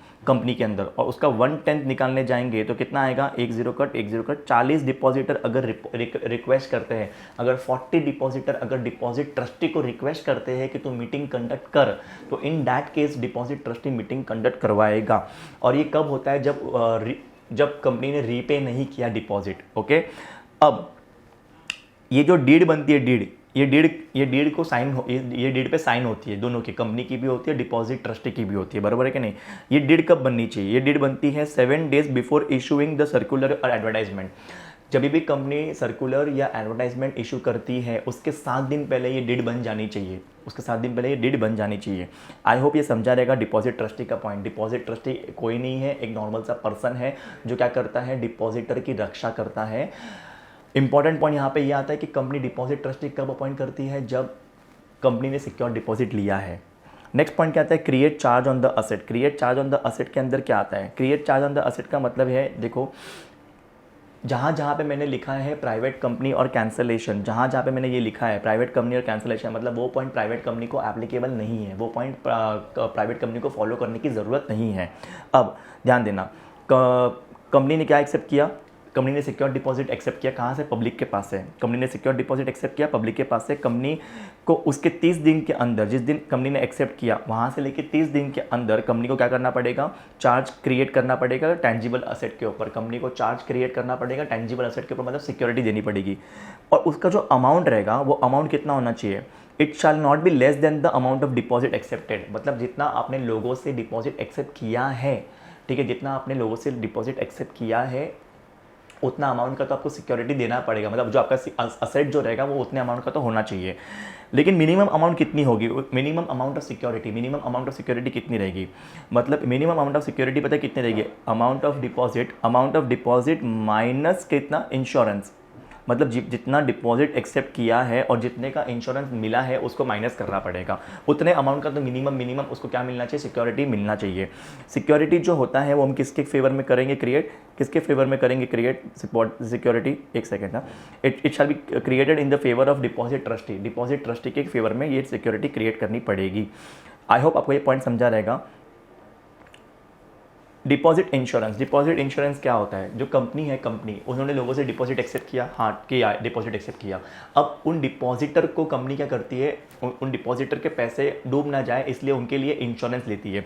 किसके पास से लेगी, इंश्योरेंस कंपनी के पास से करवाएगी। किसके पास से करवाएगी, इंश्योरेंस कंपनी के पास जाके वो इंश्योरेंस करवाएगी। अब मेरी बात सुनना, मैक्सिमम 20,000 का इंश्योरेंस लेती है कंपनी। मतलब आपने डिपॉजिट कितना भी किया हो, आपने डिपॉजिट कितना भी किया हो, कंपनी कितने का इंश्योरेंस लेगी? 20,000 तक का। ओके, अब एग्जाम्पल के तौर पे अगर किसी ने 15,000 का डिपॉजिट किया है कंपनी के अंदर, 15,000 का कंपनी ने किसी ने 15,000 का डिपॉजिट किया है कंपनी के अंदर, ठीक है, अगर कंपनी ने पैसा नहीं दिया, अगर कंपनी ने पैसा नहीं दिया, कंपनी ने पैसा नहीं दिया, इन दैट केस उसको उसका पूरा पैसा मिल जाएगा। किसके पास से मिलेगा? इंश्योरेंस कंपनी के पास से। Insurance company will repay on the behalf of the company, company के बिहाफ पे इंश्योरेंस कंपनी पे करेगी। लेकिन अगर किसी ने 25,000 का डिपॉजिट किया है, किसी ने अगर 25,000 का डिपॉजिट किया है कंपनी के अंदर, तो इंश्योरेंस कितने का मिलता है? 20,000 का, बराबर है। तो इंश्योरेंस कंपनी कितना देगी? 20,000 ही देगी, भले आपने 25,000 का डिपॉजिट किया हो। सर तो 5,000 का क्या हो गया? नुकसान हो गया। समझ रहा है कि नहीं आपको? बराबर है। आगे बढ़ता हूँ मैंने नोट्स में सब कुछ लिखा है, आपको नोट्स टेलीग्राम चैनल पे मैं फॉरवर्ड कर दूंगा, ठीक है। नेक्स्ट पॉइंट क्या आता है? Credit rating. Obtain credit rating. Credit rating लेनी पड़ेगी। क्रेडिट रेटिंग क्या होती है? क्रेडिट रेटिंग बहुत सिंपल सी बात है, कंपनी की जो वर्थ है, कंपनी की जो वर्थ है, उधार लेने की जो क्षमता है वो कितनी है, बराबर है। अब कंपनी क्या करती है? लोगों से डिपॉजिट एक्सेप्ट करती है। क्या करती है कंपनी? जो है वो लोगों से डिपॉजिट एक्सेप्ट करती है। एक सेकंड, सॉरी, हाँ, कंपनी जो है वो लोगों से क्या करती है? डिपॉजिट एक्सेप्ट करती है, बराबर है। फिर कंपनी जो क्या करती है? क्रेडिट रेटिंग के पास से जाती है, क्रेडिट रेटिंग एजेंसी के पास जाती है। किसके पास जाती है? क्रेडिट रेटिंग एजेंसी के पास जाती है। वो क्या करती है? वो कंपनी की नेटवर्थ देखती है। क्रेडिट रेटिंग एजेंसी जो है वो कंपनी की नेटवर्थ देखती है, कंपनी की लिक्विडिटी, कि कंपनी के पास रोकड़ा कितना है, रोकड़ा, लिक्विडिटी मतलब रोकड़ा, ठीक है। नेटवर्थ देखती है, लिक्विडिटी देखती है और एबिलिटी देखती है कि वो रीपे कर पाएगी कि नहीं कर पाएगी। उसके बाद क्रेडिट रेटिंग एजेंसी क्या करती है? क्रेडिट रेटिंग देती है। क्या देती है? क्रेडिट रेटिंग देती है। और ये जो क्रेडिट रेटिंग है, कंपनी को क्या करना पड़ता है? सर्कुलर या फिर एडवर्टाइजमेंट में बताना पड़ता है। अपने जो भी कंपनी सर्कुलर इशू करेगी या एडवर्टाइजमेंट इशू करेगी, उसके अंदर क्रेडिट रेटिंग बतानी पड़ेगी। और ये जो क्रेडिट रेटिंग है वो कंपनी को हर साल ऑब्टेन करनी पड़ेगी, एवरी ईयर, जब तक डिपॉजिट का टेन्योर है। ओके, कंपनी का डिपॉजिट का टेन्योर अगर 2 साल का है तो 2 साल उसको क्रेडिट रेटिंग लेनी पड़ेगी। कंपनी का अगर टेन्योर जो है वो 1 साल का है तो हर साल, मतलब जितना टेन्योर है हर साल आपको लेना पड़ेगा। 5 साल का टेन्योर तो 5 बार लेना पड़ेगा क्रेडिट रेटिंग, ठीक है। ये होने के बाद आगे बढ़ते हैं। Next point, open deposit repayment reserve account. ये पॉइंट बहुत इंपॉर्टेंट है, जरा ध्यान से समझना। Deposit repayment reserve account. अब क्या होता है? कंपनी जो है, कंपनी वो क्या करती है? लोगों से डिपॉजिट एक्सेप्ट करती है, बराबर है। अब कंपनी को जाके स्केड्यूल बैंक में क्या करना पड़ेगा? स्केड्यूल बैंक में जाके क्या करना पड़ेगा? डीआरआर अकाउंट खोलना पड़ेगा। DRR, deposit repayment reserve account, deposit repayment reserve account खोलना पड़ेगा। अब इस अकाउंट के अंदर कंपनी को before 30th April of the current year उस अकाउंट में कंपनी को 15% ऑफ द डिपॉजिट मैच्योरिंग, 15% किसका? Deposit maturing in the current financial year, in the next financial year, इस साल में और अगले साल में जितने भी डिपॉजिट मैच्योर हो रहे हैं, जिनका भी मैच्योरिटी डेट आ रहा है, उनका टोटल करो। इस साल में अभी एग्जाम्पल के तौर पे 20-21 अपना जो फाइनेंशियल ईयर चल रहा है वो 20-21, 1 अप्रैल से लेके 31 मार्च 22 तक, बराबर है। फिर नेक्स्ट ईयर जो रहेगा वो 22-23, 1 अप्रैल 22 से लेके 31 मार्च 23 तक, बराबर है कि नहीं। ये जो अपना करंट फाइनेंशियल ईयर और एक नेक्स्ट फाइनेंशियल ईयर, इनमें जो भी डिपॉजिट मैच्योर होने वाले हैं, एग्जाम्पल के तौर पे करंट ईयर में अगर 30 रुपये का डिपॉजिट मैच्योर हो रहा है और नेक्स्ट ईयर अगर 50 रुपये का अगर डिपॉजिट मैच्योर हो रहा है, तो दोनों का टोटल कितना आएगा? 80, उसका 15% निकालेंगे तो कितना आएगा? 12। ये जो 12 है वो कंपनी को क्या करना है? कंपनी को ये 12 जो है 30 अप्रैल कौन सा? करंट ईयर का। तो अगर आपको दिख रहा है करंट ईयर कौन सा है अपना, ये है करंट ईयर, ये 30 अप्रैल को कंपनी को ये 12 रुपया कहाँ पे डालना है? डीआरआर अकाउंट में। डीआरआर मतलब deposit repayment reserve account, okay. अब शेड्यूल बैंक क्या होती है उसके बारे में मैंने यहाँ पे लिखा है, आप लोग नोट्स में से पढ़ लेना, ठीक है। बहुत सिंपल सी बात है, कोई बड़ी बात नहीं है। शेड्यूल बैंक जो होती है वो आरबीआई के सेकेंड लिस्ट के अंदर दी हुई है। इनको आरबीआई थोड़ा सा प्रिविलेज देता है, फैसिलिटी देती है, ठीक है। ओके, तो ये आप लोग एक मैं नोट्स दूंगा उसमें से पढ़ लेना, लेकिन वो आपके एग्जाम बुक में नहीं दिया है, ये मैंने आपको आउट ऑफ नॉलेज बता रहा हूँ कि शेड्यूल बैंक क्या होती है। सो रिलैक्स, आप ऐसा मत बोला सब पढ़ाया नहीं, मैंने पढ़ाया, बुक का कंटेंट पूरा है, लेकिन एक्स्ट्रा नॉलेज जो है वो आपको रीड करनी पड़ेगी। नेक्स्ट पॉइंट क्या आता है? मैंने आपको ऑलरेडी बोल दिया है, जहाँ पे भी मैंने लिखा है कि ये पॉइंट प्राइवेट कंपनी को एप्लीकेबल नहीं है, मतलब प्राइवेट कंपनी को वो रूल फॉलो करने की ज़रूरत नहीं है, ये मैंने नोट के तौर पे यहाँ पे लिखा है। नेक्स्ट पॉइंट क्या होता है? Next point, deposit receipt. Deposit receipt का मतलब क्या होता है, अगर कंपनी जो है वो क्या कर रही है, लोगों के पास से पैसा ले रही है तो उनको बदले में क्या देगी, डिपॉजिट रिसिट देगी, as an acknowledgement, as a proof deposit receipt देना पड़ेगा, ठीक है। अब ये डिपॉजिट रिसिट जो है कंपनी कितने टाइम में देगी, with in 21 days, with in 21 days देगी।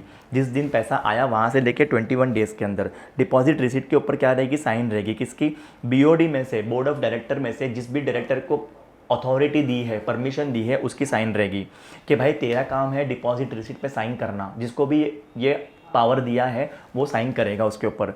डिपॉजिट रिसिट के अंदर क्या होता है, डिपॉजिट रिसिट के अंदर क्या होता है, उस पर नाम होता है, एड्रेस होता है किसका, डिपॉजिटर का नाम, उसका एड्रेस होता है। नेक्स्ट इज व्हाट, डिपॉजिटर ने कितना पैसा दिया है कंपनी को as deposit, rate of interest कितना तय हुआ है, कितना रेट ऑफ इंटरेस्ट दिया जाएगा, डेट ऑफ रीपेमेंट, उसको रीपे कब करना है वो भी डेट वहाँ पे दी रहेगी, कहाँ पे, डिपॉजिट रिसिट के ऊपर दी रहेगी।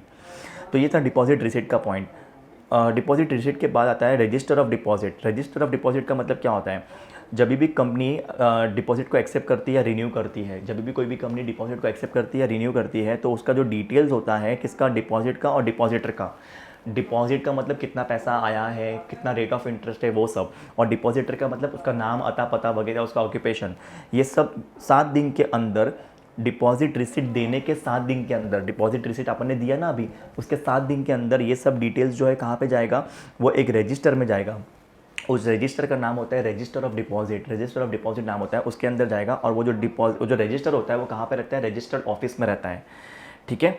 तो कंपनी को ये सब डिटेल्स डालना पड़ेगा रजिस्टर ऑफ डिपॉजिट के अंदर with in 7 days from issuing deposit receipt. Next point आता है return of deposit. Return of deposit का मतलब क्या होता है, जो भी डिटेल्स है डिपॉजिट के, जो भी डिटेल्स है डिपॉजिट के एंड डिपॉजिटर के, ओके, उसको अपने को क्या करना है, फाइल करना है, उसका एक डॉक्यूमेंट बनाओ, उसको फाइल करना है किसके पास, आरओसी के पास, उसको फाइल करना है किसके पास, आरओसी के पास। सर कब तक करना है, बिफोर 30 जून एवरी ईयर, 30 जून को हर साल अपने को आरओसी को देना है कि 31 मार्च तक हमारा जो ईयर एंड हुआ है वहाँ तक हमारे पास कितने डिपॉजिटर है एंड उनका कितना अमाउंट है, सब डिटेल अपने को किसको देने हैं, आरओसी को देने हैं। इसको बोलते हैं return on deposit, return of deposit, okay. Return of deposit का बेसिक मतलब होता है डिटेल्स ऑफ द डिपॉजिट। 31 मार्च तक कंपनी के पास कितने डिपॉजिट है उसका पूरा डिटेल किसको देना है, आरओसी को देना है 30 जून को हर साल। Interest on deposit, interest on deposit का मैक्सिमम रेट जो होता है, सर ये डिपॉजिट अपन जो ले रहे हैं पब्लिक के पास से, उसके ऊपर इंटरेस्ट कितना देना है, उसका जो मैक्सिमम रेट रहेगा वो आरबीआई डिसाइड करती है। और आरबीआई जो है ये जो रूल्स है वो रेगुलरली चेंज करती रहती है। Pre mature repayment, pre mature repayment का मतलब क्या होता है, समय के पहले रीपे करना। मतलब अगर मैंने आपको एग्जांपल दिया था 15 महीने का डिपॉजिट था, लेकिन 10 महीने बाद कोई पर्सन मेरे पास मांगने आया, तो क्या मैं उसको रीपे करूंगा, यस मैं उसको रीपे करूंगा। बट इन दैट केस जो भी हमारा जो इंटरेस्ट रेट तय हुआ था उससे 1% कम दूंगा, माइनस करके दूंगा मैं उसको, क्योंकि वो अर्ली लेने आ रहा है। नेक्स्ट पॉइंट क्या आता है यहाँ पे, डिपॉजिट जो है वो मैच्योर हो गया है और क्लेम भी किया है डिपॉजिटर, मतलब मांगने भी आया था, ओके, मांगने भी आया था, लेकिन कंपनी ने पे नहीं किया, तो इन दैट केस कंपनी को पेनल्टी लगेगी 18% पर एनम की। मैच्योर भी हो गया था, बंदा लेने भी आ गया था, बट कंपनी ने पे नहीं किया, तो इन दैट केस पेनल्टी लगेगी 18% पर एनम की। नेक्स्ट पॉइंट आता है right to alter the terms and condition. कोई भी कंपनी एक बार अगर अपना सर्कुलर या एडवर्टाइजमेंट इशू हो गया है, कोई भी कंपनी अगर सर्कुलर या एडवर्टाइजमेंट इशू हो गया है, उसके बाद जो भी टर्म्स एंड कंडीशन तय किए गए थे उसको चेंज नहीं कर पाएगी। ऑल्टर का मतलब होता है चेंज नहीं कर पाएगी, चाहे डायरेक्टली या इनडायरेक्टली कुछ भी बोलो, ओके। डिपॉजिट के टर्म्स एंड कंडीशन चेंज नहीं होंगे। डिपॉजिट ट्रस्ट डीड ट्रस्टी के साथ जो बनी है वो भी चेंज, उसके भी टर्म्स एंड कंडीशन चेंज नहीं होंगे। और डिपॉजिट इंश्योरेंस का जो अग्रीमेंट हुआ है इंश्योरेंस कंपनी के साथ वो भी चेंज नहीं हो पाएगी, ठीक है। नेक्स्ट पॉइंट आता है disclosure in the financial statement. Financial statement के अंदर डिस्क्लोजर देना पड़ेगा। कंपनी जो एक्सेप्ट कर रही है डिपॉजिट, उसको फाइनेंशियल स्टेटमेंट मतलब trading account, profit and loss account, balance sheet, cash flow statement, notes, उनको हर कंपनी को ये सब बनाना पड़ता है। Trading account, profit and loss account, balance sheet, cash flow statement, notes to accounts, ये सब बनाने पड़ते हैं, उसको बोलते हैं फाइनेंशियल स्टेटमेंट। तो ये जो नोट्स टू अकाउंट्स होता है उसमें कंपनी को डिस्क्लोजर करना पड़ेगा कि हमने कितना डिपॉजिट लिया है वगैरह वगैरह। नेक्स्ट पॉइंट आता है पनिशमेंट का पॉइंट आता है। नेक्स्ट आता है पनिशमेंट का पॉइंट। क्या बोला गया है, अगर कंपनीज एक्ट के अंदर क्या बोला गया है कि जो भी ऑफिसर ऑफ द कंपनी है जिसने डिफॉल्ट किया है contravention of the provision of the act, मतलब जो भी प्रोविजन है, जो भी रूल्स एंड रेगुलेशन, जो भी कंडीशंस है, अगर किसी भी ऑफिसर ने वो तोड़े हैं तो इन दैट केस उसको फ्रॉड की सज़ा मिल जाएगी, उसको फ्रॉड की पनिशमेंट मिल जाएगी, ठीक है। नेक्स्ट पॉइंट इसके अंदर क्या बोला है, महाराष्ट्र गवर्नमेंट ने ना इस डिपॉजिट के लिए अलग से एक्ट बनाया है, Maharashtra protection of interest of depositor act. Maharashtra government ने अलग से ऐड बनाई गई है, कंपनीज एक्ट तो है ही, प्लस महाराष्ट्र गवर्नमेंट ने अलग से कानून बनाया है। और अगर उसके अंदर भी अगर कंपनी ने क्या किया है, जो भी कंपनी महाराष्ट्र के अंदर है, अगर उन्होंने इस एक्ट के अनुसार जो भी प्रोविजंस है उसको तोड़े हैं, तो इस एक्ट में जो पेनल्टी लिखी है, मतलब कंपनीज एक्ट की पेनल्टी तो है ही फ्रॉड वाली, प्लस महाराष्ट्र गवर्नमेंट की जो एक्ट है, Maharashtra protection of interest of depositor act 1999, इसके अंदर जो पनिशमेंट दी गई है वो भी उसको लगेगी। समझ रहे हैं आपको पॉइंट? तो ये था पनिशमेंट का पॉइंट। ओके गाइस, सो अभी हम लोग पढ़ रहे हैं इस चैप्टर का last topic, that is what, procedure. क्या पढ़ेंगे? Procedure for accepting deposit. देखो गाइस, मेरे को पहले एक चीज़ आपको क्लियर करनी है कि आपकी बुक में ये दो अलग अलग आंसर है, एक्सेप्टिंग डिपॉजिट का दो अलग अलग आंसर है, एक पब्लिक का आंसर है, एक मेंबर का आंसर है। मतलब accepting deposit from the public and accepting deposit from member, इन दोनों की जो प्रोसीजर है उसके दो आंसर बनाए गए हैं।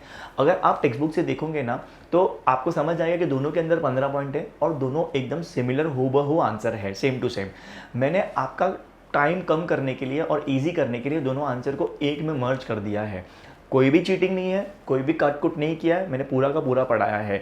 अब एक और चीज़ बोलना चाहूँगा, यहाँ पे जहाँ पे भी मैंने रेड पेन से या रेड में जो भी लिखा है वो किसके लिए एप्लीकेबल है? Procedure of member, procedure of accepting deposit from member, और जो ब्लैक में है वो दोनों के लिए एप्लीकेबल है। ओके, इन विच केस अभी हम लोग स्टार्ट करते हैं। सबसे पहला प्रोसीजर क्या है? Hold the board meeting.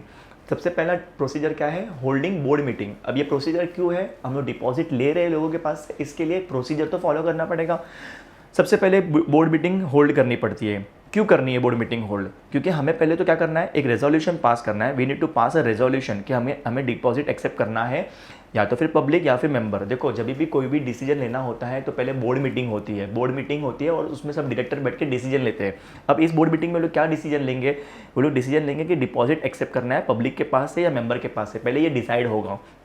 फिर इसी मीटिंग के अंदर वो लोग ये भी डिसाइड करते हैं, ये लोग डिसाइड क्या करते हैं कि हमें डिटेल्स ऑफ द डिपॉजिट का डिटेल्स भी यही मीटिंग में डिसाइड होता है, कितना अमाउंट लेना है, क्या टर्म्स एंड कंडीशंस रखने हैं। ओके, फिर इसी मीटिंग में लोग ये भी डिसाइड करते हैं कि भाई हमें जो डिपॉजिट लेना है उसके लिए हमें शेयर होल्डर का अप्रूवल लगेगा। तो शेयर होल्डर के लिए हमें जनरल मीटिंग करनी पड़ेगी, और वो जनरल मीटिंग कब करनी है और किस समय पे करनी है, वो दोनों चीज़, मतलब किस डेट पे जनरल मीटिंग करनी है और किस टाइम पे करनी है जनरल मीटिंग शेयर होल्डर से अप्रूवल लेने के लिए, वो भी इसी मीटिंग में डिसाइड होगा। Decide the date and time of the general meeting.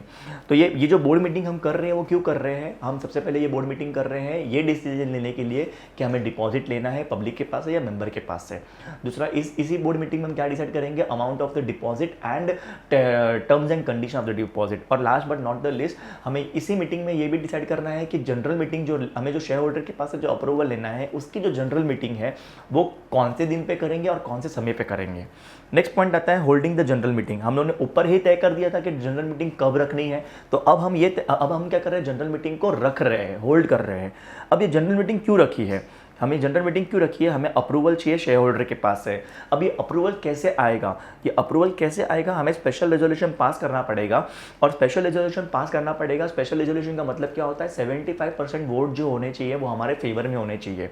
Okay, अब ये स्पेशल रेजोल्यूशन पास करने के बाद हमें क्या करना है? इसकी एक कॉपी किसको देनी है? आरओसी को और आरबीआई को देनी है। लेकिन आरबीआई को हम कब देंगे? जब जरूरत पड़ेगी तब देंगे, लेकिन मेंबर के केस में नहीं देनी है। अगर हम मेंबर के पास से डिपॉजिट ले रहे हैं तो हमें इन दैट केस आरबीआई को कॉपी देने की जरूरत नहीं है स्पेशल रेजोल्यूशन की। आगे बढ़ता हूं मैं, next point, holding the board meeting. अब ये देखो, मेरी बात सुनना, हम बोर्ड मीटिंग होल्ड कर रहे हैं, वापस से बोर्ड मीटिंग होल्ड कर रहे हैं। सर क्यों होल्ड कर रहे हैं? हमें यहाँ पे क्या करना है? एडवर्टाइजमेंट जो है या फिर जो सर्कुलर है उसका जो ड्राफ्ट है, रफ एडवर्टाइजमेंट या रफ सर्कुलर जो है उसका अप्रूवल लेना है सारे डायरेक्टर के पास से। और जो भी नेसेसरी इंफॉर्मेशन रहेगी वही हम कहाँ डालेंगे? एडवर्टाइजमेंट में डालेंगे। और ये जो एडवर्टाइजमेंट रहेगा या जो सर्कुलर रहेगा, it will be signed by the majority of the director. जितने भी डायरेक्टर्स है उसमें से मेजोरिटी का साइन लगेगा, इसलिए हम लोग ये बोर्ड मीटिंग हेल्ड की। अब नेक्स्ट स्टेप क्या रहेगा? हमें एक बैंकर को अपॉइंट करना है। Company will appoint the banker. Banker को क्यों अपॉइंट करना है? बैंकर को अपॉइंट करना है इसलिए कि जो पब्लिक है या जो मेंबर है वो लोग जो डिपॉजिट का जो एप्लीकेशन फॉर्म रहेगा वो, और जो डिपॉजिट का पैसा रहेगा वो वो एक्सेप्ट करने के लिए हम कंपनी जो किसको अपॉइंट कर रही है, बैंक को अपॉइंट कर रही है। बैंक को क्यों अपॉइंट कर रही है कंपनी? बिकॉज कंपनी बोल रही है कि भाई तू एक्सेप्ट करना, क्या जो अमाउंट डिपॉजिटर के पास से आएगा और जो पैसा आएगा और जो एप्लीकेशन फॉर्म आएगा वो सब तू इकट्ठा करेगा। बैंकर को कंपनी बोल रही है। फिर कंपनी को क्या करना है, क्रेडिट रेटिंग ऑब्टेन करना है। क्रेडिट रेटिंग किसके पास से ऑब्टेन करना है, recognise credit rating agency. Recognise credit rating agency के पास से कंपनी को क्या करना है, क्रेडिट रेटिंग लेनी है। जैसे कि क्रिसिल है, केयर नाम की एक एजेंसी है, वो लोग क्या करती है, क्रेडिट रेटिंग देती है। मैंने आपको ये ऑलरेडी बताया है, क्रेडिट रेटिंग एजेंसी जो है वो कंपनी की क्या देखती है, लिक्विडिटी, फिर उनका नेटवर्थ और उनका रीपेमेंट की एबिलिटी, ये सब देखने के बाद वो क्रेडिट रेटिंग देती है। उसके बाद ये जो क्रेडिट रेटिंग है वो कंपनी को एडवर्टाइजमेंट में या फिर सर्कुलर, एज द केस में भी, सर्कुलर कब आएगा, जब मेंबर के पास से पैसा ले रहे हैं तब सर्कुलर, और जब पब्लिक के पास से लेंगे तो एडवर्टाइजमेंट। जो भी केस हो, इन दैट केस कंपनी को ये क्रेडिट रेटिंग उसके अंदर लिखनी पड़ेगी, मेंशन करनी पड़ेगी। उसके बाद आता है point appointment of deposit trustee. Appointment of deposit trustee, please confuse मत होना, ओके। अब डिपॉजिट ट्रस्टी कितना अपॉइंट करना है, एक या एक से ज़्यादा, कंपनी के ऊपर डिपेंड करता है। अब डिपॉजिट ट्रस्टी और कंपनी के बीच में एक कॉन्ट्रैक्ट होता है जिसको हम ट्रस्ट डीड बोलते हैं। इसके अंदर टर्म्स एंड कंडीशंस होते हैं डिपॉजिट के, ओके, सब टर्म्स एंड कंडीशंस होते हैं जो कंपनी और डिपॉजिट ट्रस्टी के बीच में तय होते हैं। अब ये जो ट्रस्ट डीड है वो साइन होनी चाहिए एटलीस्ट 7 days बिफोर एडवर्टाइजमेंट या सर्कुलर या एडवर्टाइजमेंट जो है वो इशू करने के 7 दिन पहले ये ट्रस्ट डीड साइन हो जानी चाहिए। नेक्स्ट पॉइंट क्या आता है, टेक डिपॉजिट इंश्योरेंस। कंपनी किसके पास से डिपॉजिट इंश्योरेंस लेगी, इंश्योरेंस कंपनी के पास से लेगी, हाँ कि ना, हाँ। अब कंपनी और इंश्योरेंस कंपनी के बीच में जो अग्रीमेंट होता है इंश्योरेंस का, वो जो है इट मस्ट बी साइंड। ये जो अग्रीमेंट है वो साइन होना चाहिए 30 days before issuing the advertisement और सर्कुलर। एडवर्टाइजमेंट हो या सर्कुलर हो, वो इशू होने के 30 दिन पहले कंपनी का जो ये डिपॉजिट इंश्योरेंस का जो अग्रीमेंट है, डिपॉजिट इंश्योरेंस का जो अग्रीमेंट है वो साइन हो जाना चाहिए। नेक्स्ट पॉइंट क्या आता है, filing a copy of advertisement या circular with the ROC. Circular हो या एडवर्टाइजमेंट हो, आपको आरओसी को क्या करना है, ये इसकी एक कॉपी देनी है, एडवर्टाइजमेंट की सर्कुलर की एक कॉपी देनी है। और देने के बाद 30 दिन, after 30 days from the filing, आपने आरओसी को दिया, वहाँ से 30 दिन के बाद आप इसको इशू कर पाओगे, किसको, पब्लिक को या मेंबर को, ओके। अभी नेक्स्ट पॉइंट क्या आता है, एडवर्टाइजमेंट या सर्कुलर जो है वो पब्लिक को देना है। देखो मैंने क्लियरली बताया, कंपनी को पहले किसको देना पड़ेगा, आरओसी को। उसके बाद 30 दिन के अंदर, 30 दिन के बाद, आरओसी को देने के 30 दिन के बाद किसको देना है, पब्लिक को दो या मेंबर को दो, कोई दिक्कत नहीं है, ठीक है। अब अगर आपको पब्लिक को देना है तो कैसे दोगे, एडवर्टाइजमेंट में देना है, मैंने आपको ऑलरेडी बताया, न्यूज़पेपर में देना है। पब्लिक को दोगे तो कैसे दोगे, न्यूज़पेपर में, ठीक है। एडवर्टाइजमेंट करनी पड़ेगी न्यूज़पेपर में, एक इंग्लिश न्यूज़पेपर या फिर एक वर्नाकुलर मतलब रीजनल न्यूज़पेपर, ओके, जिसकी जो रीच है वो। और रीजनल न्यूज़पेपर कौन सा रहेगा, जिस स्टेट में आपका रजिस्टर्ड ऑफिस है उस स्टेट का रीजनल पेपर। अगर आपका जो हेड ऑफिस है वो कर्नाटका में है तो वहाँ कन्नड़ा लैंग्वेज में होना चाहिए, ओके। वहाँ का रीजनल लैंग्वेज कौन सा, कन्नड़ा, ओके। चेन्नई में है तो वहाँ का मेन लैंग्वेज कौन सा, तमिल। जिस स्टेट में आपका रजिस्टर्ड ऑफिस है वहाँ का रीजनल लैंग्वेज, महाराष्ट्र का है तो मराठी में, क्लियर है कि नहीं। आपको उस लैंग्वेज में, और उस लैंग्वेज में भी उस न्यूज़पेपर में जिसका रीच ज़्यादा है, जो ज़्यादा बिकता है महाराष्ट्र में। अगर मेंबर को इशू करना चाहते, मेंबर को इशू करोगे तो कैसे करोगे, रजिस्टर्ड पोस्ट से करो या स्पीड पोस्ट से करो या ईमेल से करो या फिर न्यूज़पेपर में, आपकी इच्छा है, ठीक है। अब नेक्स्ट आता है अपलोड द एडवर्टाइजमेंट या फिर सर्कुलर ऑन द वेबसाइट। एकदम क्लियर सी बात बोलता हूँ, जो एलिजिबल पब्लिक कंपनी है, कौन सी कंपनी एलिजिबल पब्लिक कंपनी है, उनको कंपलसरी है कि वो अपने वेबसाइट पे डिपॉजिट की पूरी इंफॉर्मेशन अपने वेबसाइट पे अपलोड करें। लेकिन पब्लिक कंपनी या प्राइवेट कंपनी के लिए ऑप्शनल है, उनको मन करेगा तो करो, नहीं करे तो मत करो, तुम्हारी इच्छा। अब नेक्स्ट स्टेप क्या आता है, collecting application form from the application form and money. कौन कलेक्ट करेगा, बैंक, कंपनी ने जवाबदारी किसको दिया, बैंकर को दिया। बैंक क्या करेगा, ये कलेक्ट करेगा, किसके पास से, पब्लिक के पास से या मेंबर के पास से।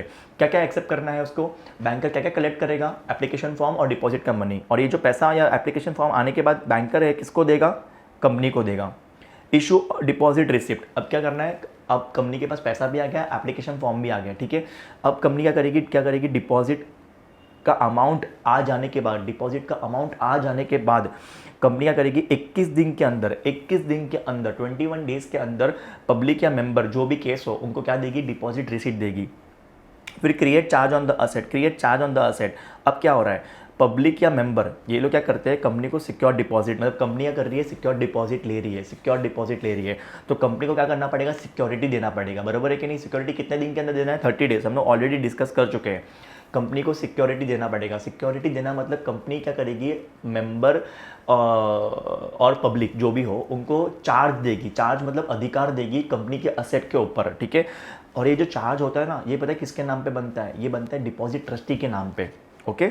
नेक्स्ट पॉइंट क्या आता है, make entries in the register of deposit. आपको पता ही है पब्लिक या मेंबर जो है, अब देखो क्या हुआ, कंपनी ने क्या किया, डिपॉजिट रिसिप्ट दिया, किसको दिया, पब्लिक या मेंबर को दिया, बराबर है। 21 डेज के अंदर डिपॉजिट या रिसिप्ट दे दिया, डिपॉजिट रिसिप्ट दे दिया, ठीक है। अब उसके 7 दिन में सेक्रेटरी क्या करेगा, डिपॉजिट रिसिप्ट देने के 7 दिन के अंदर अंदर सेक्रेटरी जो है क्या करेगा, जो भी डिपॉजिट का डिटेल्स है वो कहाँ पे डालेगा, डिपॉजिट रजिस्टर ऑफ डिपॉजिट में डालेगा, रजिस्टर ऑफ डिपॉजिट में डालेगा। और ये जो रहेगा वो साइंड रहेगा, किसके, कौन साइन करेगा, ऑथराइज्ड ऑफिसर, जिसके पास भी अथॉरिटी है, जिसको अथॉरिटी दी गई है वो साइन कर देगा।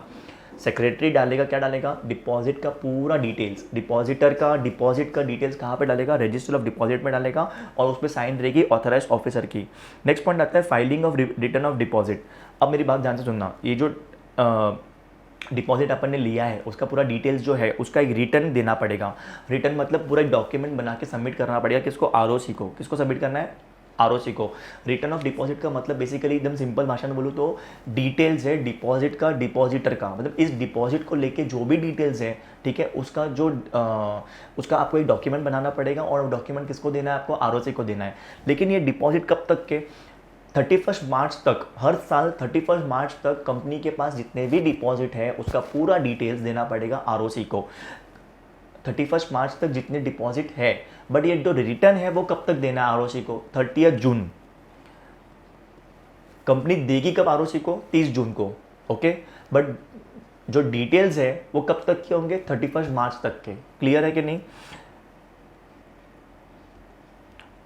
15 पॉइंट थे, 15 के 15 पॉइंट मैंने पूरे आपको डिस्कस कर दिए हैं, पूरा चैप्टर खत्म हो गया है। आई होप आपको कोई डाउट नहीं रहेगा।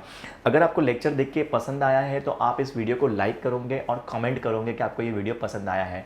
मेरा एक रिक्वेस्ट रहेगा कि अगर आपको ये वीडियो लेक्चर पसंद आया है तो आप इसको शेयर करिए, जितने भी आपके फ्रेंड्स हैं जो 12th के एग्ज़ाम दे रहे हैं उनको शेयर करिए। देखो आप लोग अगर शेयर करोगे ना गाइस, तो ही हमारा ये हमारा जो ये मोटिव है फ्री में, हमारा जो ऑब्जेक्टिव है फ्री में सबको पढ़ाने का, वो हमारा अचीव होगा। एंड दूसरी बात, आप जब वीडियो को लाइक करते हो या कमेंट करते हो और जब शेयर करते हो तो हमें मिलता है मोटिवेशन, हमें और वीडियोस बनाने का मन करता है। एंड डोंट वरी, आपको एसपी का जो सब्जेक्टिव पार्ट का जो सिलेबस है, मतलब जितने भी चैप्टर्स जो आपको याद करने, मेमोराइज करने, जो अंडरस्टैंड करने हैं, उसका पूरा सिलेबस मैं फ्री में यूट्यूब पे अपलोड करूँगा एग्जाम्स के पहले 100%। दूसरी बात, इसके बाद हम लोग स्टार्ट करेंगे चैप्टर नंबर 9, 6, 7, 8 मैं बाद में लूँगा जब टाइम परमिट करेगा तब। इसके बाद I will start with chapter number 9 जो डिपॉजिटरी के ऊपर है, ओके, क्योंकि वो सब्जेक्टिव पोर्शन है, उसमें समझाना पड़ेगा, ठीक है। लेटेस्ट वाला जो पार्ट है वो फॉर्मेटिव होता है, वो आप देख के भी सीख सकते हो, लेकिन जो चैप्टर्स जो पढ़ने के, जो याद करने के, वो समझने पड़ेंगे ना। तो इसलिए मैं नेक्स्ट चैप्टर जो है वो चैप्टर नंबर 9 अपलोड करूँगा, ठीक है, 9 डालने वाला हूँ। आई होप आपको लेक्चर पसंद आया है। आप प्लीज़ कमेंट करिए, शेयर करिए, लाइक करिए, ठीक है। डिसलाइक करना तो डिसलाइक भी करिए, कोई प्रॉब्लम नहीं है अगर वीडियो पसंद नहीं आया हो तो, ठीक है। एंड हाँ, हमारे चैनल को सब्सक्राइब करिए, जितना हो सके उतना उसको स्प्रेड करिए। Till then take care, stay safe, okay, bye bye.